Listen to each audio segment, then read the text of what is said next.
নমস্কার, কেমন আছেন বন্ধুরা? তো আজকে আমি দেখাবো কিভাবে তাল থেকে তালের মাড়ি সহজে বের করার উপায়। তো প্রথমেই একটা তাল নিয়ে নিয়েছি। তালটাকে ধোয়ার পরে তার মাথার খোলাটা ভালো করে ছাড়িয়ে নিতে হবে, আমি যেমন ছাড়াচ্ছি দেখুন। তারপর ওটাকে তারপরে তারপরে তালটাকে আমি যেমনভাবে ছাড়াচ্ছি এর ওপরের দিকটা থেকে টানলেই তালের কালো অংশটা বেরিয়ে চলে আসবে। এরপরে হলুদ এই অংশটা নিয়ে একটা বটি নিতে হবে। বটি নেওয়ার পর এরকম করে আমি যেমন কাটছি এরকম এরকম করে কাটতে হবে। কাটার পর একটা গামলার মধ্যে রাখতে হবে। তো আমি সব তালগুলোকে কেটে নিচ্ছি, দেখতে পাচ্ছি দুটো আটি ছিল আমার কাছে। দুটো আটি কেটে নেওয়ার পর এই যে সব মানে ন্যাড়া করে কেটে নিতে হবে যাতে একটু তালের মাড়ি অবশিষ্ট না থাকে।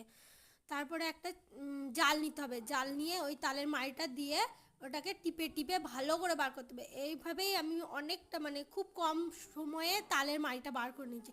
তো তোমরাও এই ভিডিওটা দেখে তোমরাও করতে পারো।